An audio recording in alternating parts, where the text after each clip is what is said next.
So a citizens jury is basically a group of citizens who are affected by an issue being asked to take in advice and counsel from a range of experts and then give their considered opinion. So these are the kind of meetings that we do.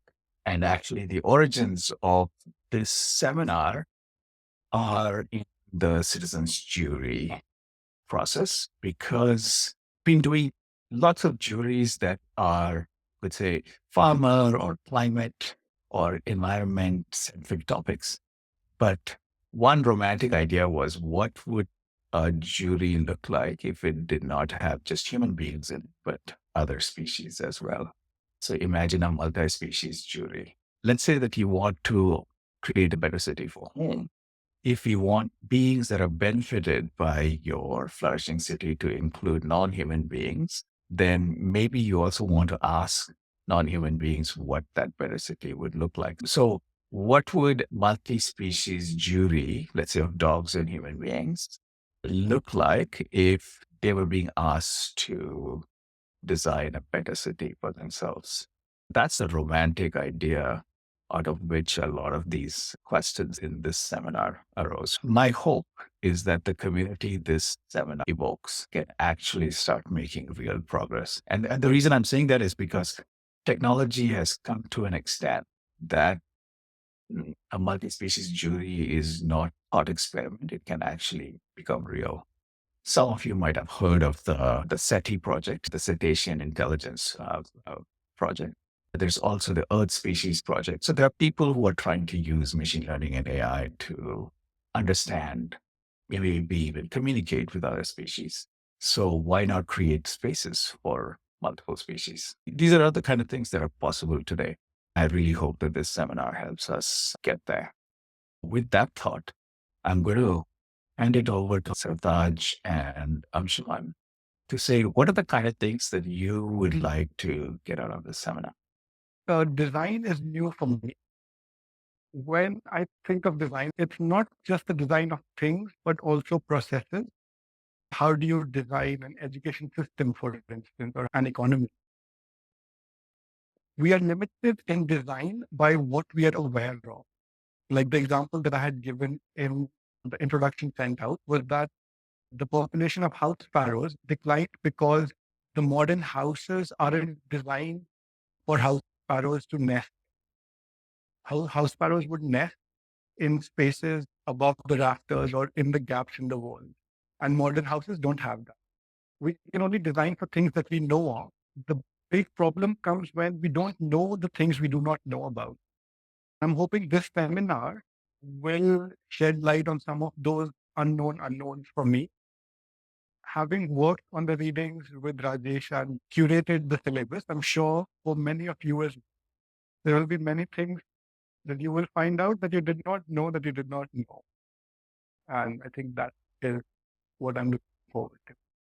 Yeah, thanks, Rtaj. I think I'll jump off straight from there because I think that's one of the main things that I hope to take away. The thing about unknown unknowns to provide some context with the work that I do at Socrates that we've been doing is one track of work is interested in urban ecologies of street dogs in India.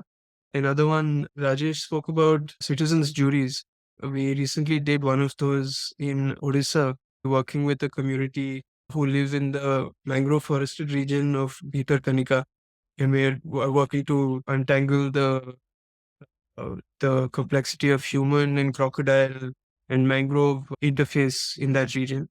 And what I hope to take from this seminar is multidisciplinarity is a buzzword, but if we take that seriously, and this seminar could be an opportunity to do that, I think there could be real value in that.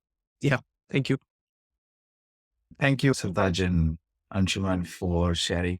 We have about 57 attendees. It's great to see so many people from different parts of the world. It would be great if you could put in the chat window what you might like to get out of the seminar. This gives us a way to also stretch the first session.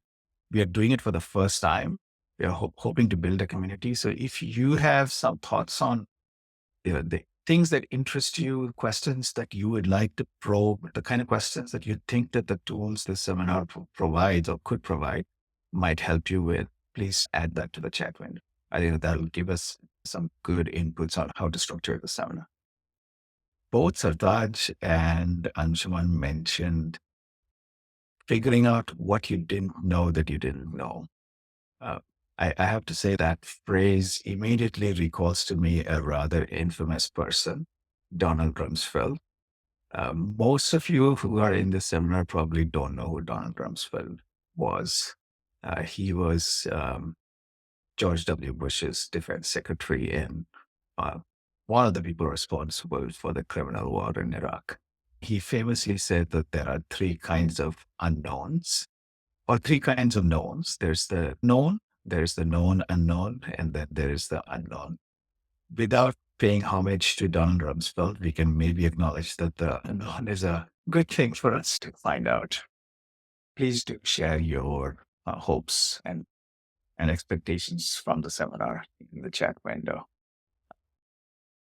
What I'm going to do now is give a brief overview of why we are doing the seminar, what are the kind of big things that we are hoping to share.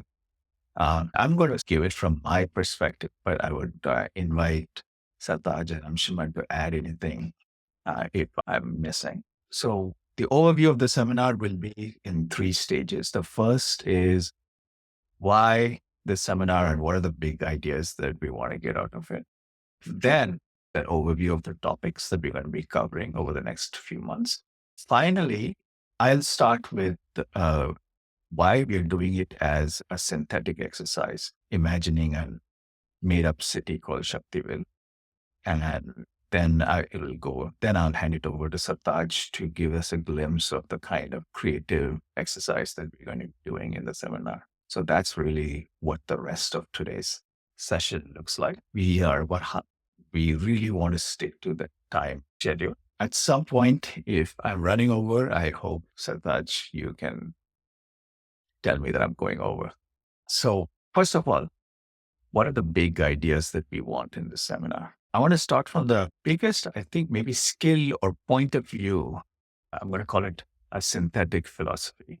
The way I see that term is the way people used to use the word natural philosophy. About 300 years or so ago, when the scientific revolution started, people used to call themselves natural philosophers, right? Galileo called himself a natural philosopher. He didn't say he was a physicist or a chemist.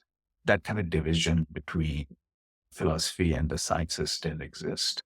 And you could argue that it was very important, at least for the first couple of 100 years of the scientific revolution, that people learned how to think as philosophers as much as scientists, in the experimental sense of the term. And I think that we are now at a similar stage. Anshuman mentioned interdisciplinarity or multidisciplinarity. If we want to be able to think across disciplinary boundaries, if you want to be able to think using ecology, using urban planning, using maybe literature or art, one of the things that I think integrative skill is what I'm calling synthetic philosophy, right? It's the connective tissue that holds all these disciplines together. Doesn't mean that there aren't conflicts. It doesn't mean that there are challenges, but if you are able to combine these skills and you are able to see urban planning and animal welfare and ecology and illustrations can come together, then I think we would have won. That would be a fantastic thing. Hopefully, unlike individual, it's a way of doing philosophy or others. It's a way of integrating the skills of very different kinds of people into one, hopefully, amazing artifact that we create out of this seminar. So that's really what the biggest hope I have of this seminar. And there are people from many different disciplines. If you're a designer, if you are an ecologist, what is the concrete thing that you can do with each other? And that then brings me to some big ideas that at least inform our work. And the biggest of those is what I call planetary thinking, right? It's actually the first time humans are being forced to engage with the planet as something real in their lives. For the most part, depending on how old you are, you lived in the nation state regime, right? Like you might want to say, okay, what does the national budget in Delhi do for your work? So let's say you're an ecologist, has the budget for the Ministry of Environment increased or not? These are the things we are used to dealing with, but climate change and ecological collapse more generally is making it impossible to ignore the planetary environment in your everyday life. This year, at least in India, was the hottest year ever. An example of a planetary disturbance that's going to make its way into your home in a literal sense is heat. Being able to understand how planetary processes are part of social processes and the other way around is, I think, one of the great challenges of our time. And so being able to think in a planetary way, I feel is an essential capacity in the future. And I see it in a way that people, hopefully, if you had a good schooling, you learned how to think historically. So you have a sense for whatever community you're in or profession you're in, what's the history of that profession, or how to situate yourself in time against people who came a few thousand years ago. If you're a biologist trained in evolutionary biology, maybe you know how to think about very long periods of time. And that's great. But even most evolutionary biologists don't see that the social structures that they are part of also have ecological and geological timescale associated with them. Being able to think ecologically, being able to think geologically. So next week's reading, the philosophy section will have a book on deep time. Being able to situate our world in deep time is such an important skill to have. That's the biggest idea. How does the planet make its way into everything that we are thinking about? Now, that has many sub ideas. One of them is what was there in the first reading. Hopefully, you at least glance through Thomas Nagel. What is it like to be a bat? It's a very famous philosophy paper. You could argue that the current real upsurge in consciousness came from that paper, right? What Thomas Nagel says is, as a human being that has certain senses, we are primarily visual creatures. How do you get a grasp on a creature like a bat that senses the world in such a different way, right? When we walk around a room, we don't hear the shape of objects. We have a vague three-dimensionality to our hearing. You can hear whether something is solid or flimsy, but the detailed shape of an object is something that we get through our visual sense, not through our auditory senses, right? Nagel basically said that, we will never know what another human being is actually experiencing, right? So my experience is my own, your experience is your own. But at least I have a sense of what it is like to be you, because the claim is that my experience is similar enough to yours that I can empathize with your point of view. And empathy being used as in being able to be in someone else's shoes. But to know what it's like to be a bat would mean that we have some sense of what it's like to hear shapes or hear distance. We are better at distance than shape. And so Nagel says that's somehow unreachable, that there's no amount of, say, more scientific knowledge that will help us get to what it's like to be a bat.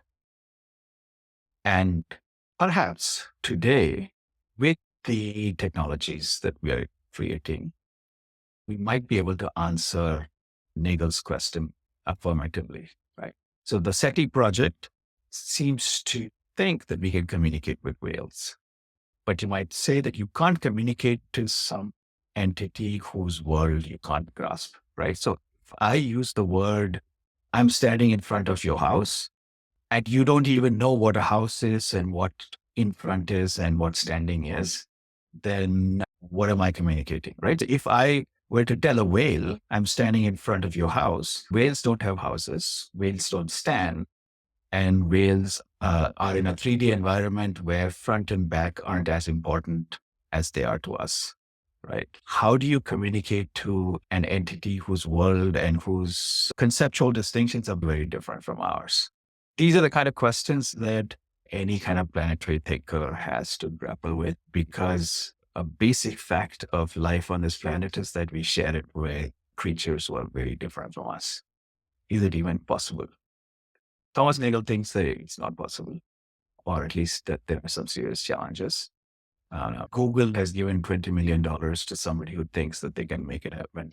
So it's a great time in history.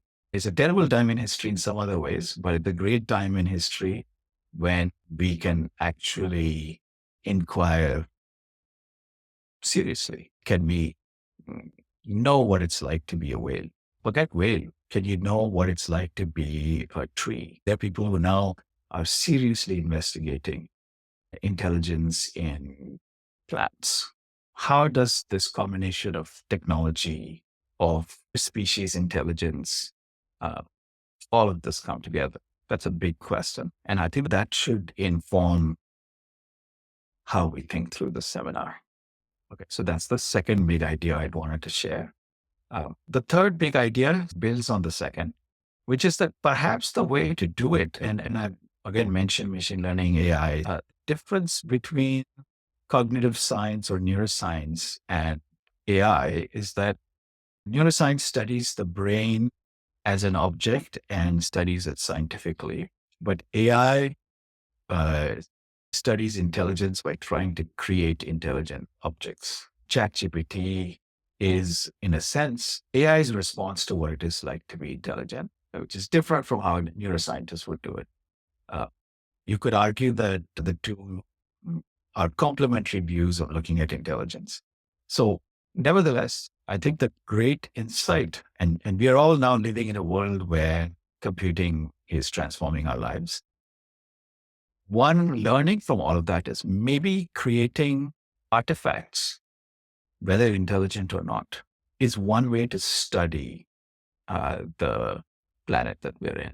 So instead of studying it scientifically, you can study it artifactually or synthetically by creating objects that represent our imagination or represent manipulative, artifactual way of engaging with the world, right? Which is to say that instead of telling how other brains work, you create a space in which you can share your brain with the brain of another species, right?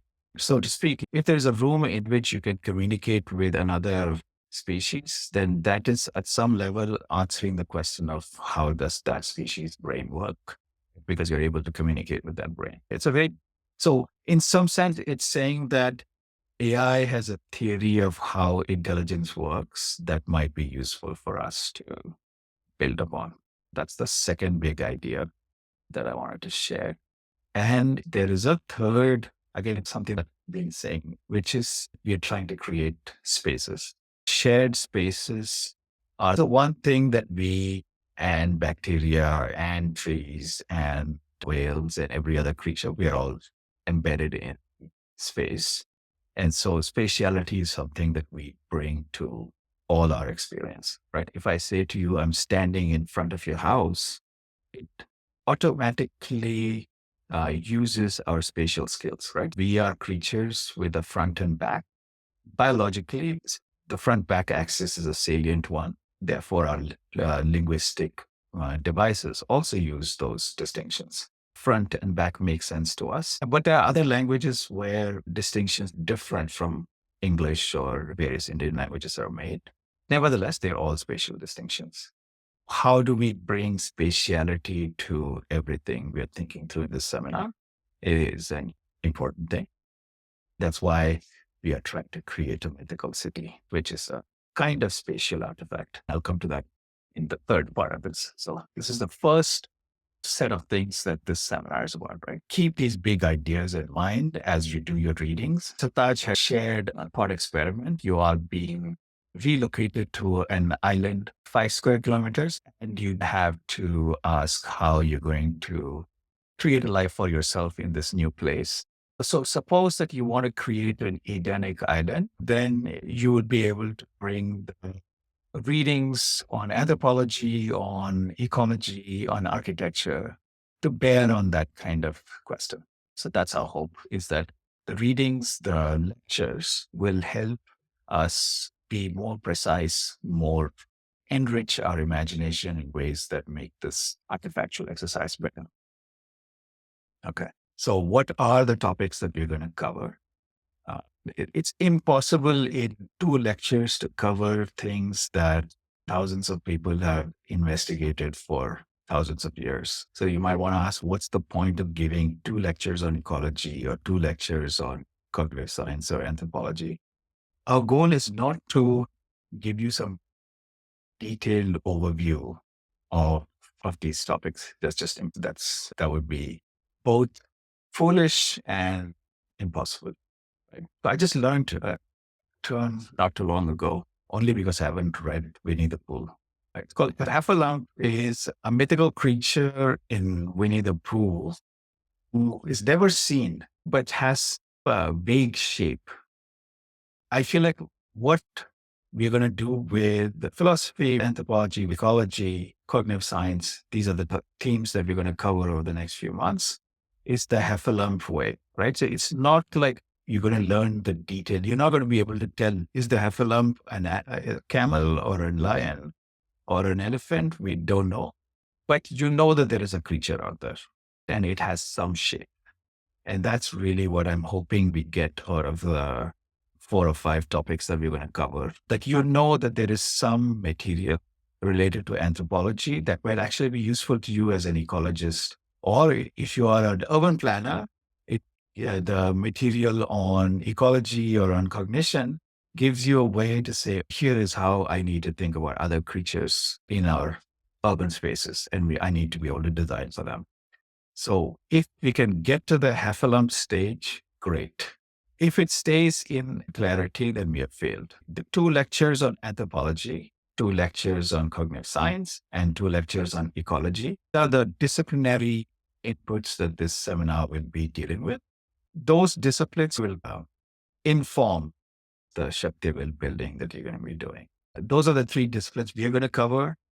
Over the next few months, we also hope to have conversations with a range of experts on various topics. So that will not be during the main session, but parallel sessions, and those will continue after the seminar ends. We are hoping that perspectives we couldn't bring to the seminar will be represented by guest lecturers.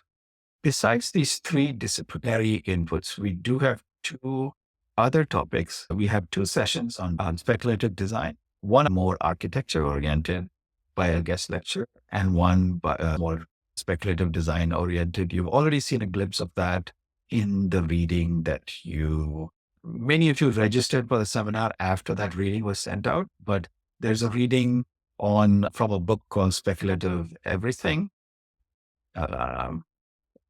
in the Google group.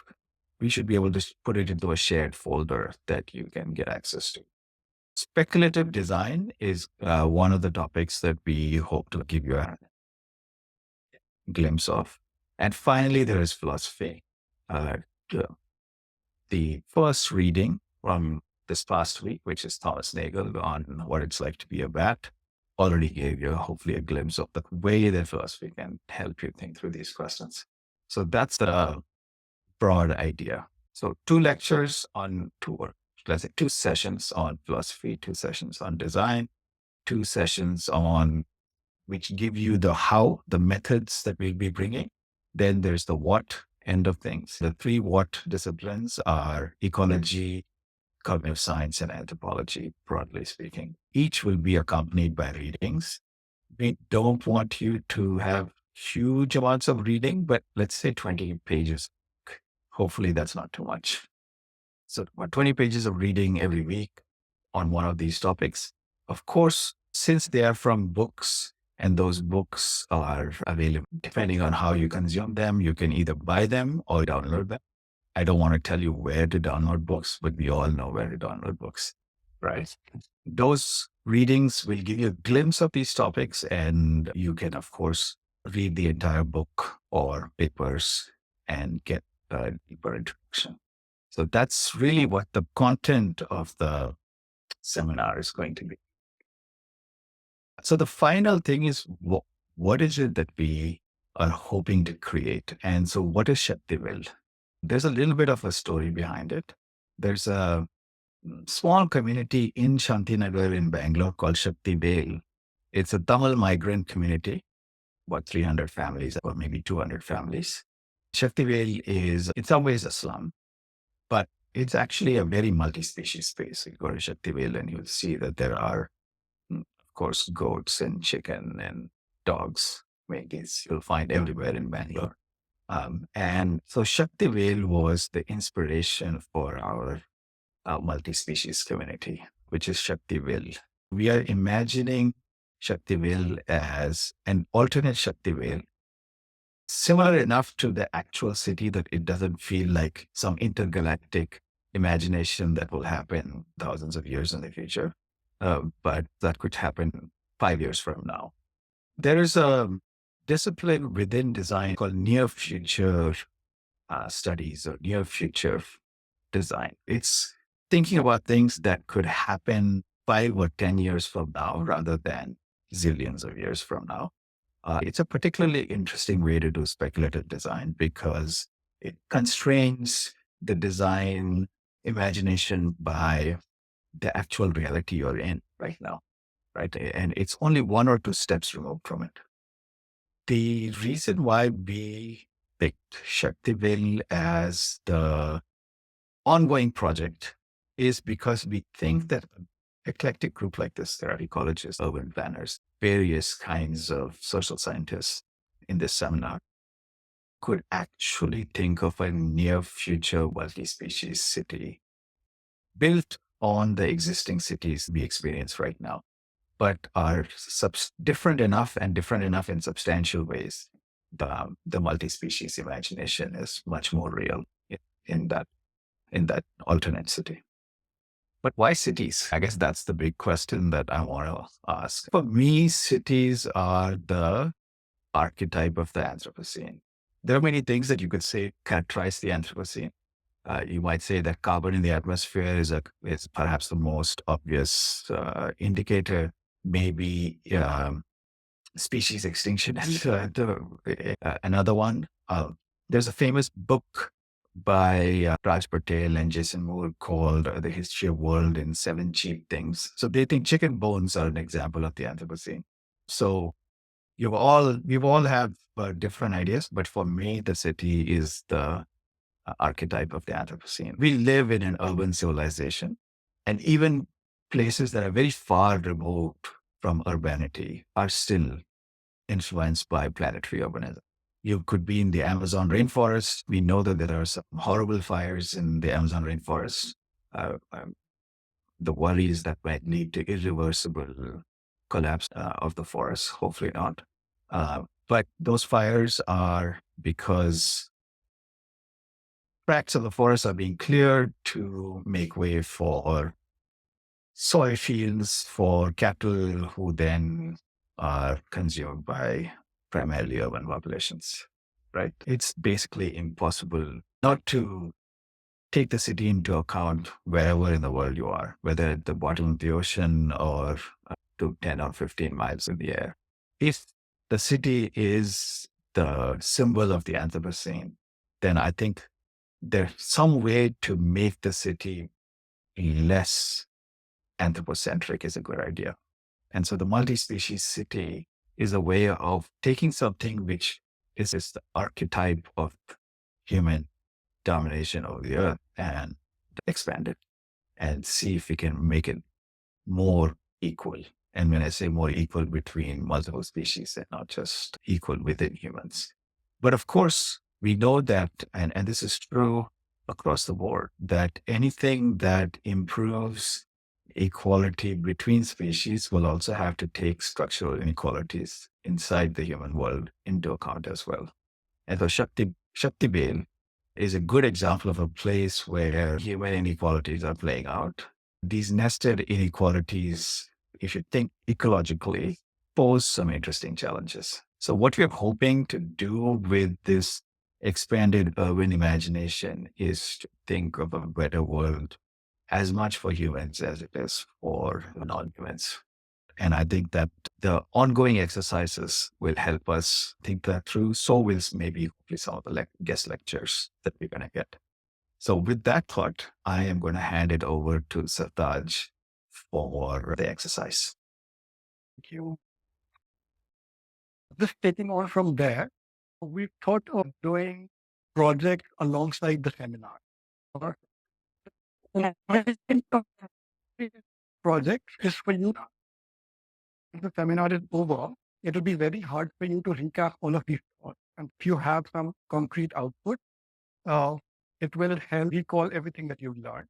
The second more important thing is when I spoke about unknown unknowns, this gives you a chance to interact with people from outside your field, which I think is the best way to get to these unknown unknowns. Curating the lectures for the seminar has helped me figure out what was missing from my designs of a multi-species community space. And I think that is important for all of us. So that's why we're going to do these projects. You're free to just attend the lecture every week and invite your friends to just attend. But to get the most out of it, the exercises will help. So what the exercise is, like Rajesh said, is to build a community space, which he called Shaktiville. You can think of it as a city, but if that does not work for you, you can also think of it as a town or a village. And when I say build Shaktiville, you have to write down about it. You have to write the basic principles of it, or you can sketch it. But if you can think of other ways, we'll be very happy to explore those as well. And to start with, we can think of a 5 square kilometer area, which could be a city block. It could be a village, like an average village is about that size. And you can give it anything like 50 households or a population of 250 people and design for them. The kind of things you will have to design for, you're free to choose. But I think it'll be nice if you can tell us where the food is going to come from, where the water is going to come from, what kind of shelters they're going to have, what happens to the seaway, how is the waste managed, and what do they have as a source of energy, which also leads you to transport. I will put all of these points in the Discord channel, which is where all of these discussions will happen. These are the concrete things that you have to design for. What they can also lead you into are the design of the economy of the place and a design of the government or the judiciary or anything else that you can think of. How do you start the exercise? What do you do? My suggestion would be to start with something that you know. There's only two basic criteria that your design has to fulfill. One is that it has to be scientifically possible. It should follow the rules of physics and biology. And second, and the more important one, I think, is there should be a pathway that leads us from where we are now to where we are in your design. There should be a concrete series of steps that lead us from today to your scenario. Let me just quickly share with you a couple of images. Can you see my screen now? I can see it. So when I first thought of a multi-species design, I thought of the movie Inception, where you can build worlds in dreams. This is a world that somebody built in the movie, which somebody thinks is incredible, but maybe you think it isn't that incredible. This is a Soviet housing block. One way of building community housing, which some might find incredible and others might not like as much. This is again community housing built from mud called two floors. This is from China. And this is a typical gated community. This is actually a design from a builder from Bangalore. This is a 4 square kilometer village with 50 households from Himachal Pradesh. One can look at this and wonder, like, what are the roads like, or where is the energy coming from, and where is the food production happening, and it will lead you to other things. And this is a still from the movie Avatar, and they have a very different way of answering all of those questions. But if you don't know, and this is from the cartoon Jetson from a couple of decades ago, based in the future, and they came up with a lot of ideas of technology which turned out to be true, and some that turned out to be not. But where you begin if you don't have a basis in ecology, but you want to do a multi-species community spaces? A friend of mine that I was talking to, she is a fashion designer. And she was like, I have no clue how I begin. So I said, what in your world would you want to change? She said, in my world, the seams on the clothes will be on the outside. The stitching will be on the outside, which is what Ryan Gosling is wearing here. The point being that when you stitch clothes, seams against your body are not very comfortable. And clothes would be more comfortable if the seams were on the outside. But our world gives precedence to visual aesthetics over comfort or functionality. And her world would give precedence to comfort. In such a world, what would the people be like? What would their food production be like? What would their education be like? And with this last image, there is of a shepherd household with their goats and a dog. What's very interesting here is that they are at home, but you don't see a typical shelter. They're at home in the outdoors. And there's a kitchen, there's food being cooked, and it is a very multi-species space that they're inhabiting. You can question everything about what you will build into your multi-species community space. And also the questions that you can follow wherever they lead you from there. The next point is, how do we work this? We will do this on the Discord channel. As a beginner exercise, now is a good time for all of us to go to the Discord channel for 6 to 8 minutes. Log in if you haven't logged in yet. If you have already logged in, just put down what your community space is. Where do you live? Is it a city? Is it a town? Is it a village? And what is the one thing that you would change about it? So I think that is a good exercise for us to start with today. We have 8 minutes to do that, starting.